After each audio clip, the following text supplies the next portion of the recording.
Hey, what's going on, folks? We have a great show for you today. Are huge companies like Blackrock and Vanguard using their clout to push the quote-unquote woke left-wing agenda? That's what a former Anheuser-Busch executive claims, and we have the scoop. For those who don't know, together Blackrock and Vanguard, it was reported that they own 18% of Fox, 16% of CBS, 13% of Comcast, which owns NBC, MSNBC, CNBC, and the Sky Media Group, 12% of CNN, and 12% of Disney. So on paper, they're the world's largest asset manager companies. Are they using their leverage to push an agenda? The second story is the report that Ireland is considering killing 200,000 of their cows for climate change. It's creepy to think that countries and groups of people that have suffered some of the worst famines in modern history are debating massacring their own food supply in order to chase the never-ending goalposts. We'll talk about it. And lastly, I want to talk about Matt Walsh is very upset that people are not buying into the US government UFO story that he apparently buys hook, line, and sinker. We'll talk about that at the end. Hope you stay tuned for that. God bless you guys. Dream Rare Podcast starts now. It's the Dream Rare Podcast. Welcome to the show. The way to get the news at the desk or on the road. Let's go. God is great and success in our control. The world is crazy, but we get better from obstacles. What's going on, everybody? Welcome to today's episode of the Dream Rare Podcast. I have three stories to get through. The first one is a former Anheuser-Busch executive has said that Blackrock and Vanguard, big companies like that, are pressuring companies to go more left-wing. That's an interesting story. They're thinking about killing cows, not just in Ireland, but all over the world. This is going to be the new, in my view, COVID-19, where they're going to say, we are science and we need to completely change your economy or else you're an anti-scientific person. Already starting to happen. That's the second story. Third one is UFOs. But before I start, I just wanted to say, I heard that Taylor Swift was single. I just read that. I am as well. So Taylor, if you're out there, if you want to date for a few months, break up with me and make 1,000 songs complaining about me, I'm interested. It seems like the trend. She just constantly complains about guys that she's with. You make a few albums about complaining, it's relatable. Once you hit like the fifth or sixth album complaining about the guy you were with, maybe the problem's you. I don't know, though. I'm not a relationship expert. There's plenty of them on Instagram. At least they claim to be. I don't know if they're really experts or not. But anyway, first story is a little more important than that, the gossipy joke I had. Blackrock and Vanguard, for those who don't know, they're massive companies. Blackrock is the world's largest asset manager with $8.59 trillion in asset as of December 31st, 2022. They own stakes in, I won't say everything, but so much stuff. According to this report from Innotech today, Blackrock and Vanguard together own 18% of Fox, 16% of CBS, 13% of Comcast, which owns NBC, MSNBC, CNBC, Sky Media Group, 12% of CNN, 12% of Disney, which has a lot of subsidiaries, etc. So they're a massive, massive asset manager firm that does a lot of stuff. If you recall in the media, they're talking about rebuilding Ukraine, and Larry Fink of Blackrock is talking about some sort of massive Ukraine deal. So they're the beneficiaries to rebuild and make upwards of almost $1 trillion, or I don't know if they're going to make that in profits, but you get what I'm saying. Massive, massive company that owns and has a stake in a lot of stuff. And there's been a debate. Is it a conspiracy theory that they control a lot? Is that hateful? Or is it just the reality when you have that much, clout in the business world that you're able to do certain things? And also, I do want to say, sometimes Blackrock and Vanguard get protested because they also own a lot of like coal and gas. So a lot of left-wing activists, sometimes they're mad at them and they're trying to pressure them into being even more left-wing. So there's different angles to it. But I want to read the first story from New York Post off of a Fox broadcast. They said woke governance that has, and the woke thing is kind of annoying. Like woke has become such like a annoying cringe word in my opinion, but it just is what it is at this point. It's like the brand. Woke governance that has sent profits spiraling at companies like Anheuser-Busch and Target often begins with lefty investment firms pressuring them to push their products in a way, an ex-top Anheuser-Busch executive said. During an appearance on Fox News, Anson Frederick said behind-the-scenes politicking from firms like New York-based Blackrock and Pennsylvania-based Vanguard spur many of the controversial decisions, sparking nationwide boycotts from longtime more conservative consumers, such as the Dylan Mulvaney Bud Light thing. He said that Blackrock and Vanguard and another firm, State Street, manage about $20 trillion in capital, and they use their clout to promote agenda again of politics being pushed on them by progressive lawmakers overseeing government pension funds that the company profits from.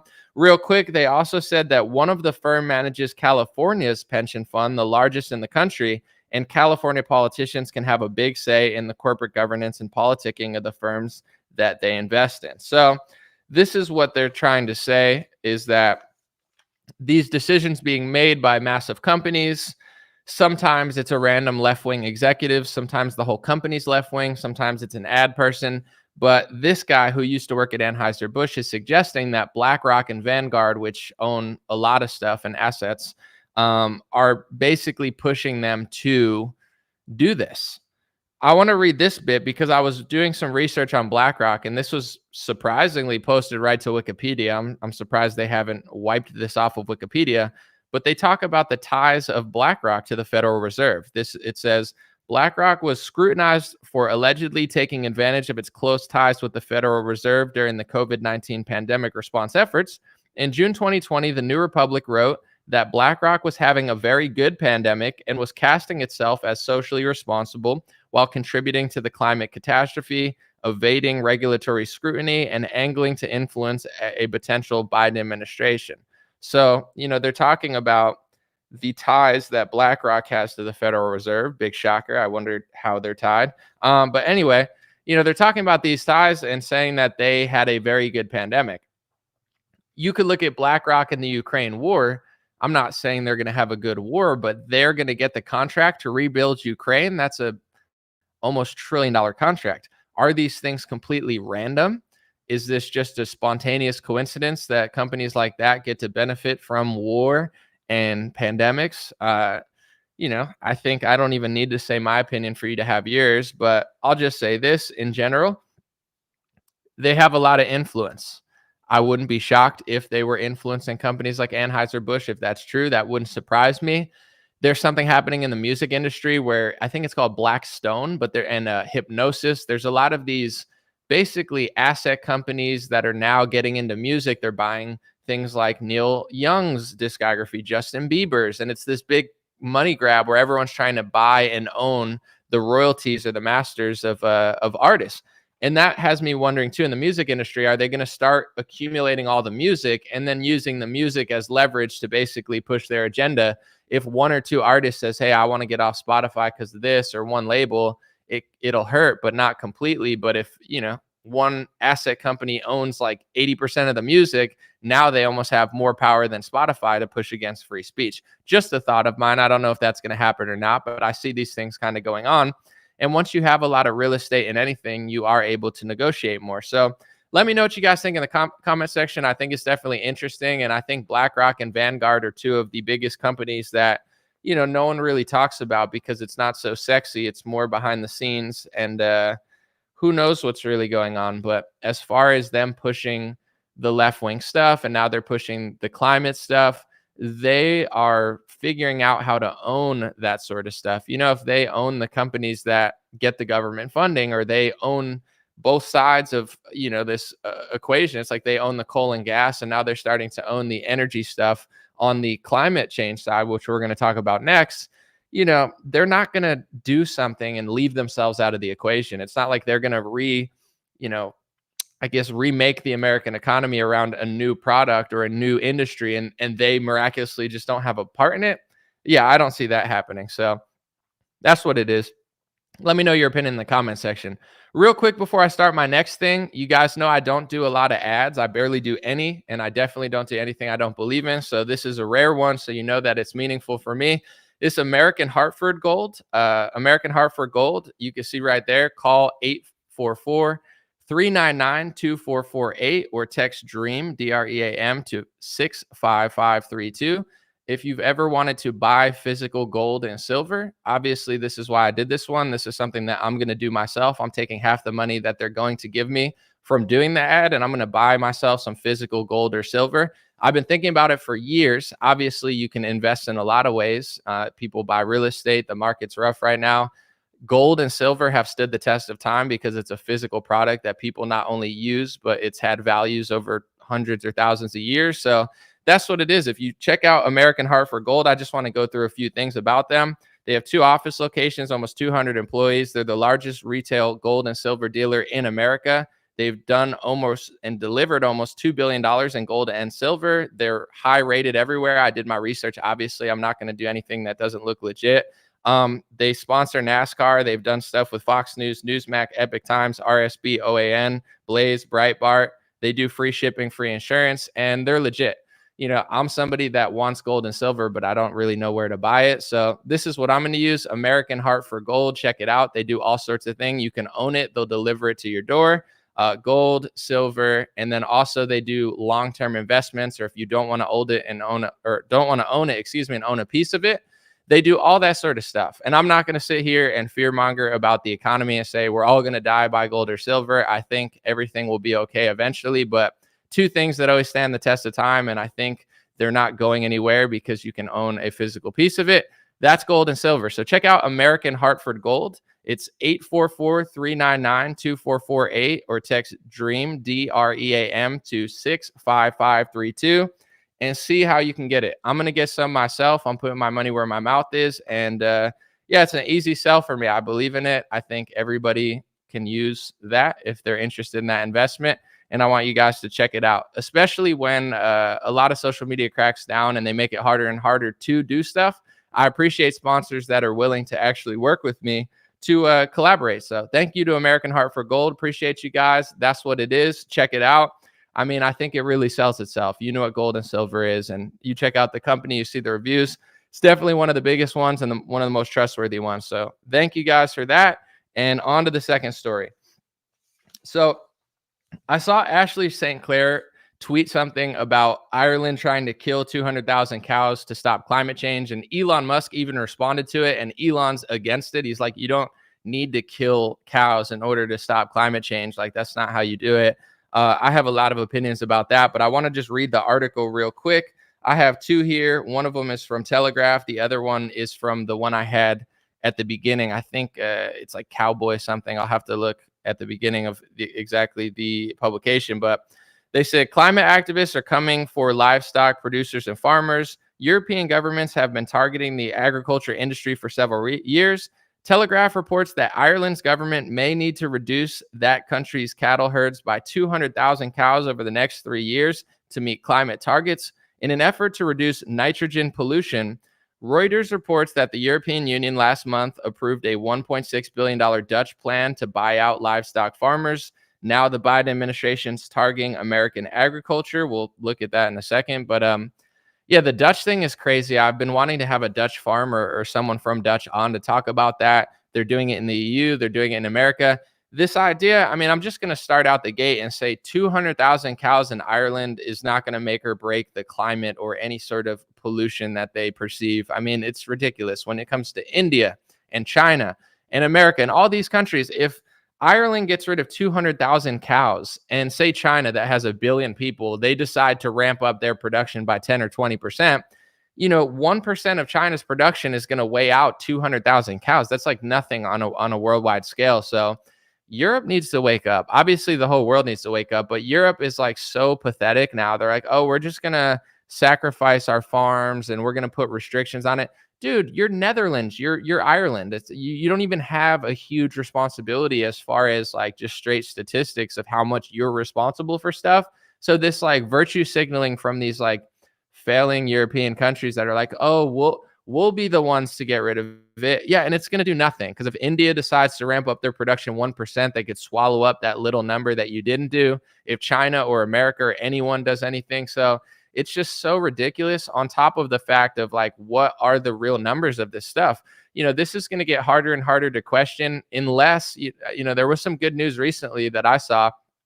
YouTube is actually allowing you to question the 2020 election now, I think, to some extent. I could do that whole story later this week, so I get the gist of it. But why would they do that? One, it's over, so it doesn't matter. Two, maybe they see that will help Democrats if people just keep talking about 2020. That's not really like a voter favorite for moderates. Or three, companies like Rumble, Gab, and others are putting pressure on YouTube. And, because of Rumble did a deal with Dana White and, the UFC and Power Slap, and a lot of big influencers on YouTube are leaving to go to Rumble. Maybe YouTube feels the pressure, and that's how free speech works. Over time, they got us pretty good for a few years, but if you don't want to allow people to say things they want to say with the First Amendment, they'll go somewhere else. BitChute, I have 2 million views on there. Some users are getting 100,000 per video on Rumble, so that's good news. But long story short, unless the competition allows us to speak freely and Facebook and YouTube back down, one of the things that they censor heavily besides election talk and COVID talk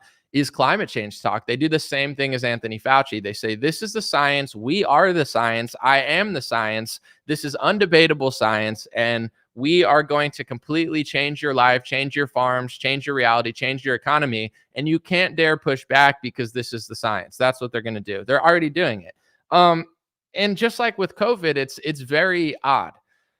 If you're Ireland and you get rid of 200,000 cows, let's not even talk if that's really polluting and nitrogen and it's destroying. Let's just assume that you're not lying, which I'm not sure is the case. And let's just say it is bad and you're getting rid of it. It doesn't even make sense statistically on a scale of it's not even going to have an impact in the world at all because there's barely anybody in Ireland. And I would guess they're responsible for less than 1% of this type of farming in the world. So it's not even if they weren't lying at all, it's not even going to have an impact. It's like with COVID. It's like wear your mask, but you can't disagree with the mask on Twitter or Facebook, and we'll take down your parody video that you made anomaly with 1 million views because you can't question the mask. And it's like, are we now denying the science of airflow? And, it's like COVID couldn't, for a while, they're like, it could stick to your desk. And like, they're just saying all this stuff that doesn't even make sense. It's this, it's that, it's this, it's that. And then 2 years later, they're like, yeah, I guess it really is. It's not like this magic thing that's like jump, but it sticks to the mask and it stops and it doesn't. It's like, that's not really how it worked ever. So, they're going to do the same exact thing that they did. It's like, they can't even tell the truth about the science of a mask and how much it blocks air transmission, like a regular dinky plastic mask that's now floating in the ocean, killing sea animals because left-wingers only care about plastic straws, but not billions of plastic masks, but whatever. It's going to be the same stuff. And, my third story is going to have to do with this too. Matt Walsh is like crying on Twitter, and I like Matt Walsh. I think he's interesting. His documentary is one of the best in modern history as far as like impact socially.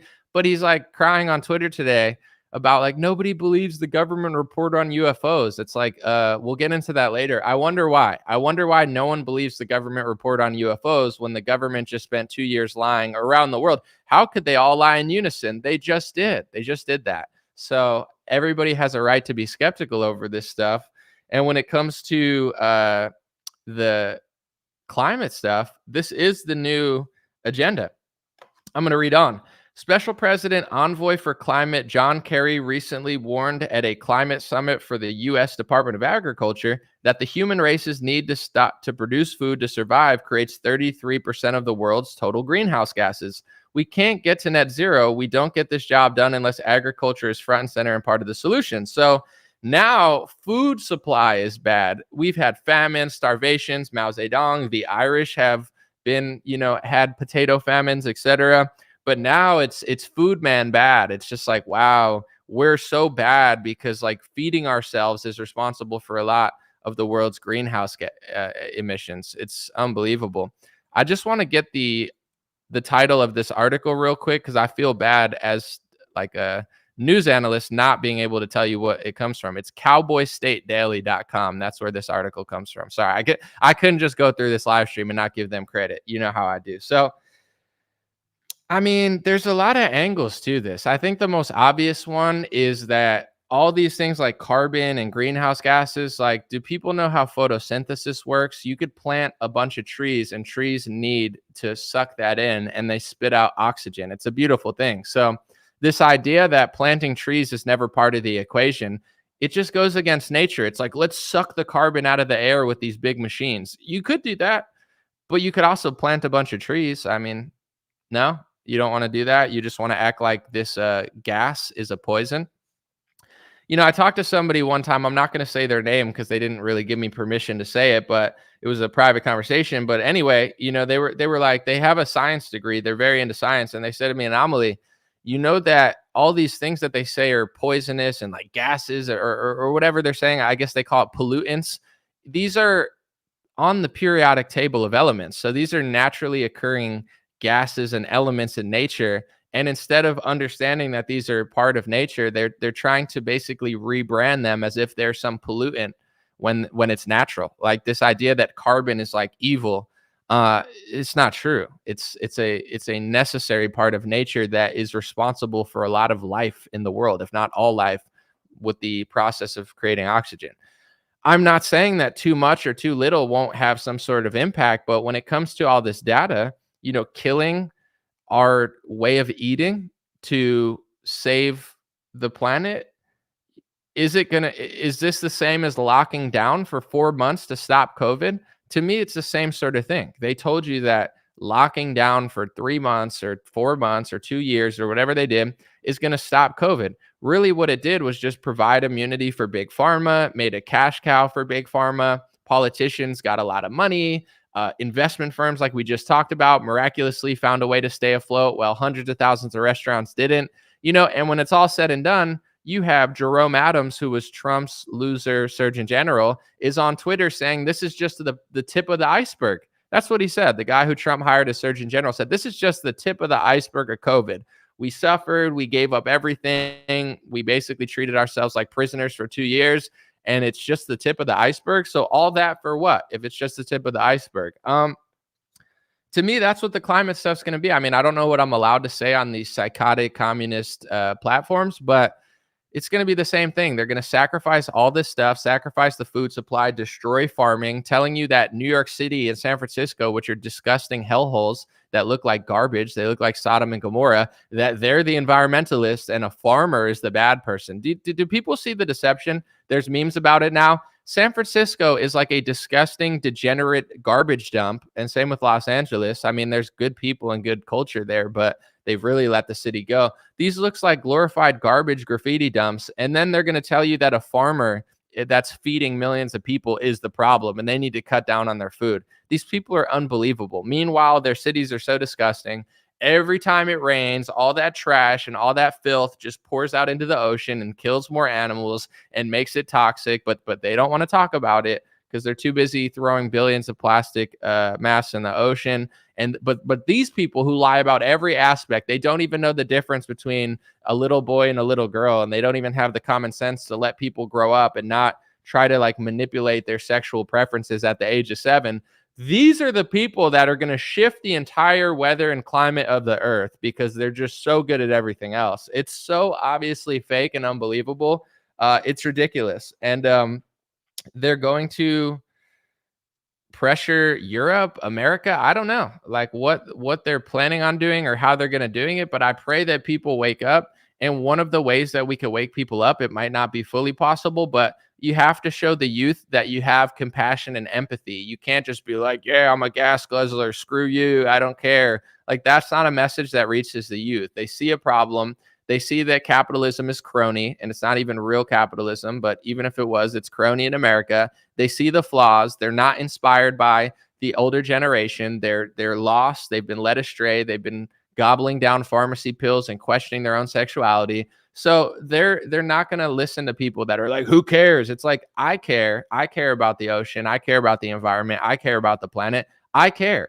It's just the other people that pretend to care, I believe, are exploiting us, and they're going to end up hurting us. So it's not so simple as like, oh, they're the good guys. They're the bad guys. They care. They don't. I care more than these people. I just don't think that they're method is going to work. And I could talk about this a lot. I have a lot of videos in depth on it. I'll share them over the next year or two, and hopefully they don't demonetize me for it. But, a lot of these records of the weather and temperature are not that old because humans didn't always have the thought process to record this type of stuff. So you look at them saying it's the hottest day in Canada. It's the hottest day since when? Since 1913 or 1930, whenever they started recording that type of metric in this place. You look at the data out of Antarctica, etc. I've looked at it all, NASA stuff, official documents.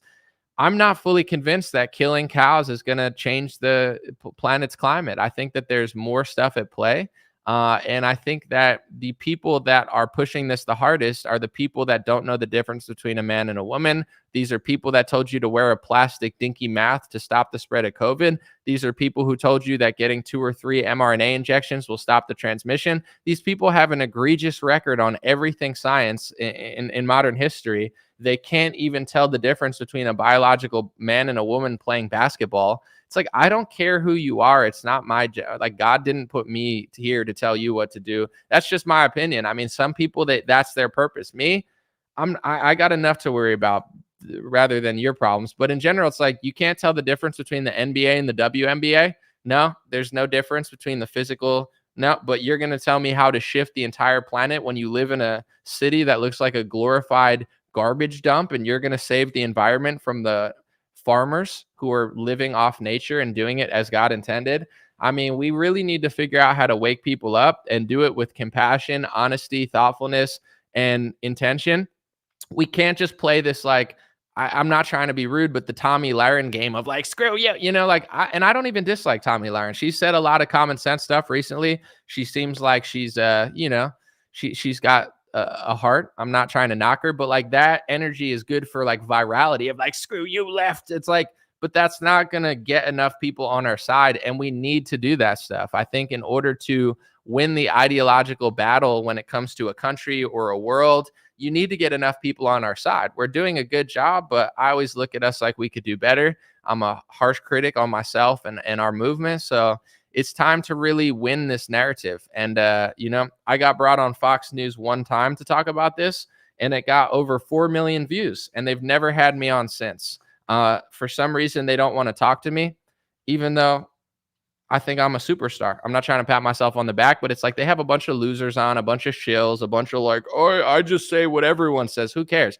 You bring Anomaly on one time, 4 million views, massive success, never gets to go on television again. I wonder why. I don't care that much, but it's like I'm glad they brought me on to talk about the climate stuff, because I really think I have one of the most compelling arguments that can actually wake people up and expose that although the climate is changing and although environmentalism is important, the narrative is not what they're saying. And I think if you provide the right evidence behind it, people will start to snap out of it. Let me know what you think in the comments.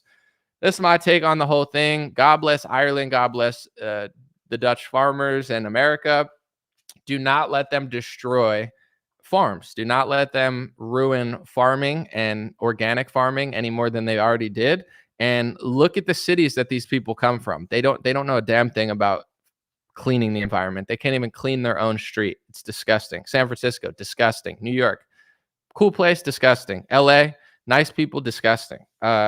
Fix their city, and then they could go tell farmers how to live.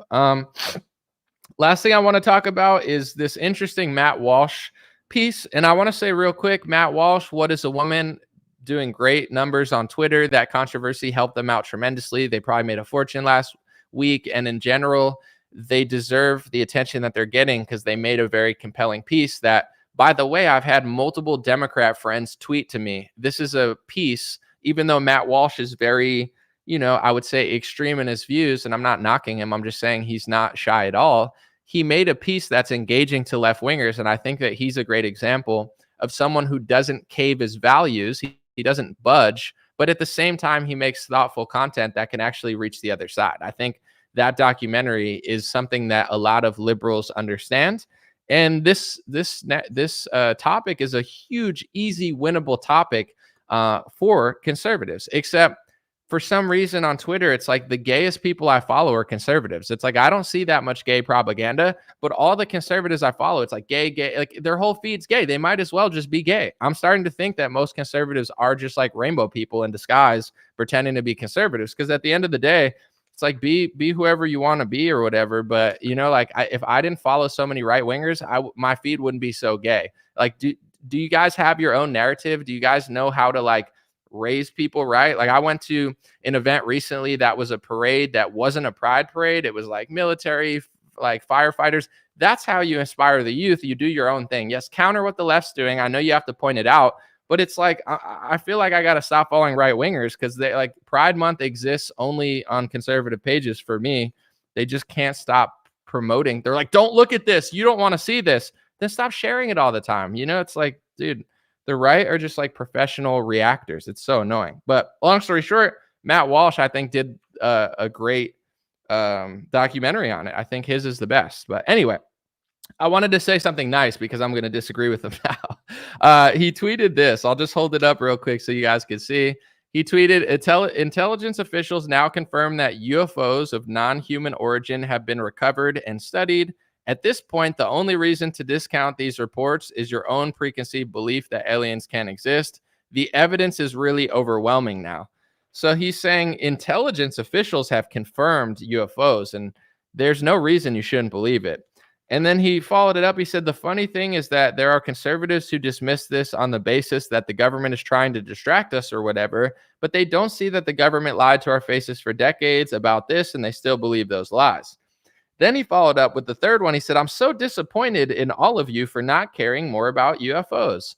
I'm not mad. I'm just disappointed. So, you know, Matt just really wants you to believe the UFOs really bad, and it hurts his feelings that, you know, I don't know, but I guess I responded to him, and I hate to be petty because he does a lot of great work, and I want to, you know, I'm sure we'd get along as people, but it's like, dude, an intelligence official, which intelligence official said it? Like, have we not heard 100 stories of intelligence officials say that Trump worked with Russia? Intelligence officials said this. Intelligence officials say that the right wing's this. Intelligence officials want to lock down. So to me, it's going to take a lot more than an intel report. I know that there's good people in the intel community. It's not like all bad people. But as far as my trust, I trust them about as much as CNN. And I don't see that much difference between the intelligence community and CNN, if all, from my view. So I don't care that he believes in the intelligence report. It doesn't bother me. As far as people's opinion on UFOs, you're not going to offend me whether you believe they're real, they're here, the cloud is that, or they don't exist, or they did exist, or the government lied.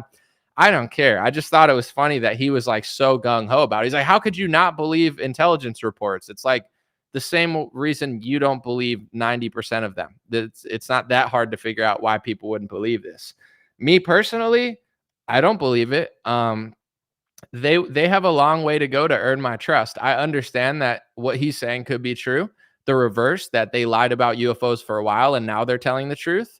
Or it could be the opposite. You know, they want to bring up UFOs now because, you know, it's like a narrative that they can control. And it's like, you know, every kid's got NASA shirts on, NASA shoes. Like, NASA's so cool for the youth. Like, oh, look, NASA. It's like, to me, NASA's not cool. I used to think NASA was cool, just like I used to want to be a spaceman and stuff. But now the more I look at it, I'm not like a huge NASA fan. I don't hate them, but it's like, whoa, NASA, so cool. UFOs. Like, to me, it seems like the publicly acceptable conspiracy theory. You know, don't talk about big pharma scamming you. Don't talk about, you know, don't question the war in Ukraine. Don't, you know, don't like conservatives. Don't, you know, don't disagree with climate change, but you could have NASA and UFOs. Like, go run and play, and intelligence a report for you or something. Tucker does a speech on it, and then people are like, sweet, cool. Does that mean it's not real? I don't know. To me though, I have questions about everything UFO related in space. That's just me. I don't take labels when it comes to space and Earth, etc. I don't accept any labels or anything, but I've done a lot of research, and you know, I find it bizarre that America hasn't put humans on the moon in 30, 40 years or whatever it's been. You know, you could listen to Don Pettit. He's NASA's oldest living astronaut, and I pretty much memorized what he said. He said, I'd go back to the moon in a nanosecond. The problem is we don't have the technology to do that. We used to, and we destroyed that technology, and it's a painful process to build back again. This is not some random person. This is NASA's oldest active astronaut, Don Pettit. He says, I would go back to the moon in a nanosecond. The problem is we don't have the technology anymore. We used to, and we destroyed that technology, and it's just a painful process to build it back again. How painful of a process is it? Because you guys get tens of billions of dollars a year. So I would assume that in that budget, you can allocate that to some sort of rebuilding of that technology. If you look up how we got to the moon, there's articles that will say that the technology that they used and the computers they used aren't even as strong as a cell phone or like a modern day calculator. You know, like these were not super sophisticated computers. We have crazy AI technology right now. We have supercomputers. Our computing technology is probably times 1,000 minimum at this point of what it used to be. And they just can't get the data that they used to have. Does anyone believe that? You start looking into stuff, and this is from NASA. I'm not going to sit and push theories on people, but I'm just going to stick to what I can prove and what I've seen. On NASA's website, they have a graph of the International Space Station and the Hubble telescope. And it shows that all of that is within Earth's atmosphere. This is not my opinion. This is not a flat Earth conspiracy theory. This is the reality of what NASA even admits. They call it space if it's above a certain, like, I don't know how many miles in the air, but it's like, where planes go. And then eventually they just start calling it space. So the average person that pays attention, like myself for my whole life, I just assumed space means outside of Earth. You have Earth and then you have space. I've always believed that my whole life until I started researching and reading NASA stuff. Then I realized that they call space even when it's in Earth's atmosphere. So the Hubble telescope is within Earth's atmosphere. That's not my opinion. That's not a theory. That's on NASA's website. They show that the Hubble telescope is in Earth's atmosphere. The International Space Station is within Earth's atmosphere. On space.com, you can even find an article that says that now that top scientists in other countries believe that possibly Earth's atmosphere goes out past the moon. So they're not even sure how far Earth's atmosphere goes, but for sure, they call space even when it's within Earth's atmosphere. That's just the truth. How far out does it go? When do you break out of Earth's atmosphere into what they call space? I'm not really sure, but long story short, it's going to take more than an intel report on UFOs and Matt Walsh having a little Twitter fit over people not believing it for me to just be like, oh, wow, this is compelling evidence that I just can't disagree with. Are there things on Earth that humans don't understand? Sure. Most of the ocean allegedly is unexplored. It's a frightening place, especially at night. There's things probably flying around that people haven't seen. The Amazon creates new species, or people find things that they've never seen before. The Earth is incredible. So, there are going to be things flying. I'm not saying that it's not possible, but to me, it could be another country's thing. It could, UFO doesn't necessarily mean unidentified flying object. It could be from China. It could be from here. He's saying that non-human origin, that intelligence officials have now confirmed that UFOs of non-human origin have been recovered and studied. I mean, that's a very broad statement. If you see a flying animal species that you've never seen before, that's technically an unidentified flying object that's not a human. So for him to be like, well, that proves it, that proves what? You're using an intelligence report of extremely broad wording that could apply to a bird flying out of the Amazon that no one's seen before. That's not a human. So, I'm not saying nothing's possible. You could believe what you want. Some people, they spend their whole lives researching UFOs. I've been to some spiritual conference with 5 UFO experts, and they're all arguing with each other. Like, I'm the real UFO guy. No, I am. And it's like, I don't care. I'm not really a firm believer in it.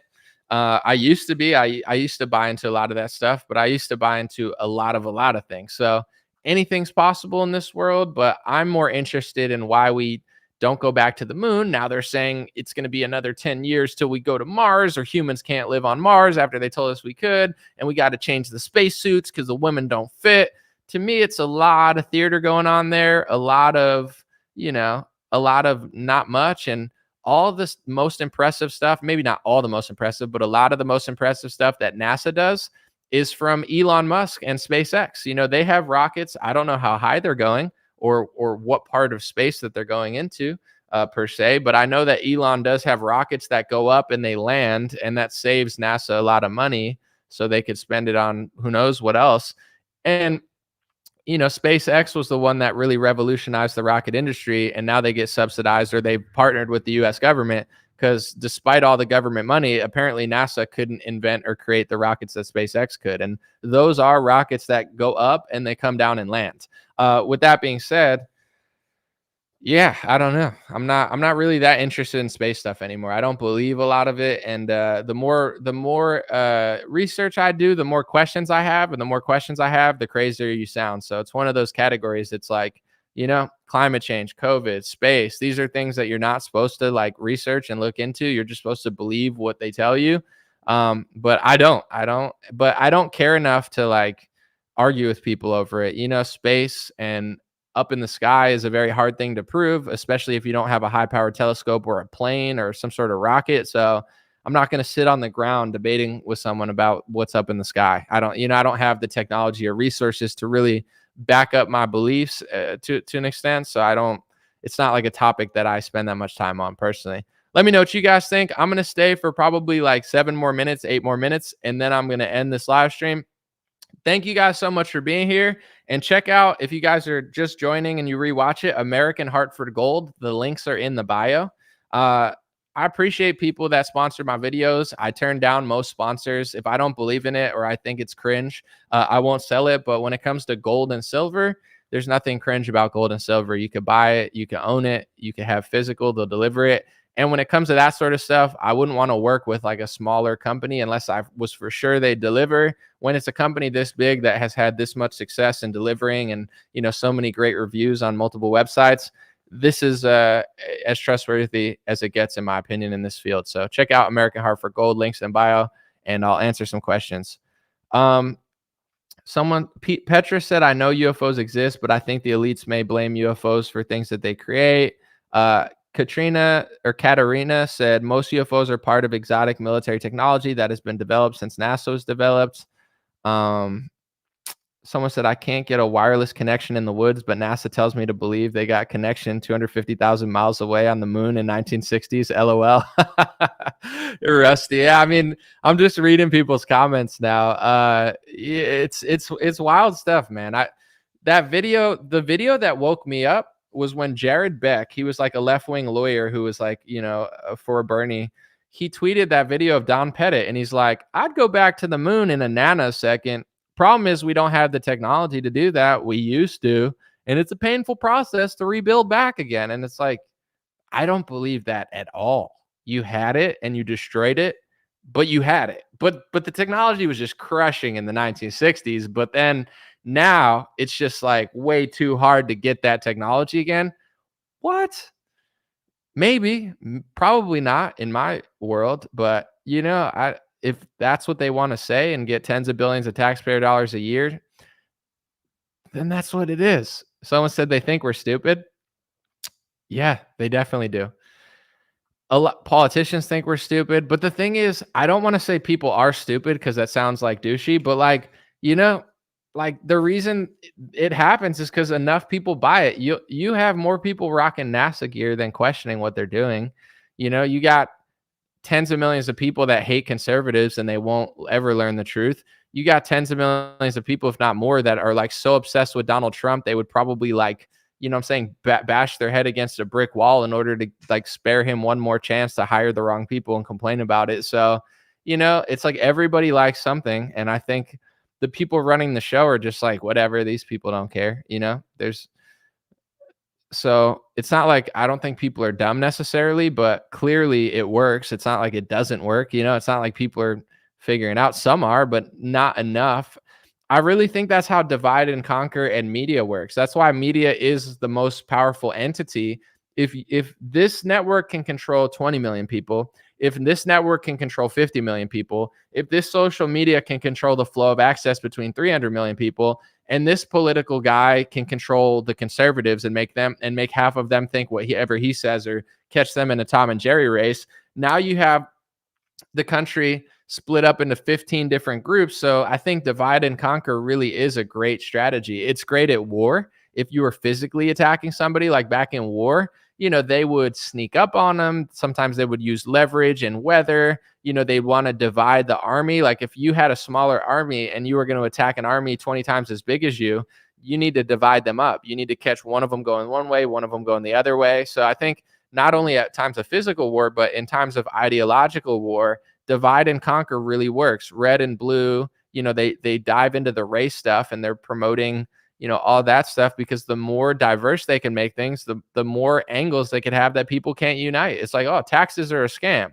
But well, I don't care about taxes because I'm black and you're this and this is mine. And now they're getting this. And now there's a racial angle that will divide people. And then there's a political angle that'll divide people. And then there's a Trump and DeSantis, and that's going to divide people. And then, there's always a narrative that's going to take everybody away from stuff that they would normally be able to like look at together. And that's why I'll say things that are probably going to bother some people this year, but I'm going to try my best. I'm not going to like argue with people forever about Trump and DeSantis. Like, I've said my piece about it. I'm going to continue to report on stuff and say what I believe, but like these people that are just like knee deep in it and like bashing each other on Twitter every single day, it's like Saturday, Sunday, they're still doing it. What are people really accomplishing? What's really going on? Is that really going to fix the deep state? You arguing on Twitter with somebody who agrees with you on most stuff because you like Trump so much? Or it's like, I'm not interested personally. Someone said, say my pronouns, bro. Well, what are your pronouns? I'm so sorry. I need to write an apology. I need to get a PR team here. I'm sorry I didn't figure out your pronouns, even though I was live. I'm going to go on a 2-week tour. I'm going to visit 50 memorial, museums. And, I'm going to kneel with LeBron James and, cover myself in rainbow face paint. And I'm going to ride my bike naked in San Francisco and Seattle with a bunch of rainbow guys. And then I'll truly be sorry. And I've learned my lesson, and I didn't even realize what a bigot I was my whole life. Thank you for waking me up. Am I a bro though? I don't know. Am I a bro? I don't think I can determine that, bro. Does that answer your question, bro? Are you a bro? Are you a girl? Are you not even a man? Does it even matter at this point? I'm going to take off, guys. Thank you guys so much. I'm going to go look for Taylor Swift real quick because I don't see it working out long term, but I want her to date me for like a week or 2 weeks and then just make like angry songs about it that she probably didn't even write herself. She's like, my boyfriend sucks. My boyfriend sucks, and my ex-boyfriend sucked, and my ex-boyfriend sucked, and everyone I ever date sucks, but it's not me. She's like the Donald Trump of country. It's like Trump hires all these people that don't like him, and then he like acts like it's not his fault. He's like, Bill Barr is corrupt. I'm like, why'd you hire him? He's like, it's not my fault. I don't actually take responsibility. It's like, he hires 30 people, but it's not his fault. It's everyone else's fault. It's like Taylor Swift. She'll date 20 guys and they're all terrible. It's like, you're Taylor Swift. You could date like anyone you want. You could have anybody. If you're picking bad guys, it's for sure your fault. Like, you're not ugly. You're not broke. You're not known. You're in like a 0.001 percentile of like extremely valuable women. The world is yours.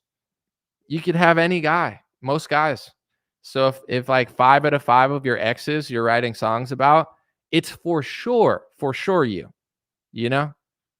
Get you a friend that tells you that. Get you a friend that's like, yo, I know this is a big song, clap, clap, snap, snap. My boyfriend sucks a lot. It's like, it's a hit, Taylor. We're happy to hit number 1 on the charts, but I got to be real with you. It's your fault.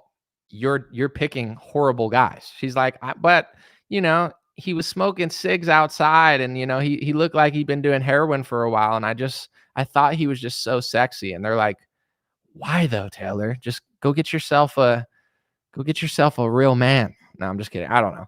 God bless you guys. Thanks for hanging out. Check out the links in the bio, and thank you, American Heart for Gold, for sponsoring this video. I'm trying to do a good job since I never really do those type of things, but that's what it is. Thanks for hanging out. I'll be back tomorrow or Wednesday. Definitely one of the two. We have a special guest on Wednesday, so stay tuned.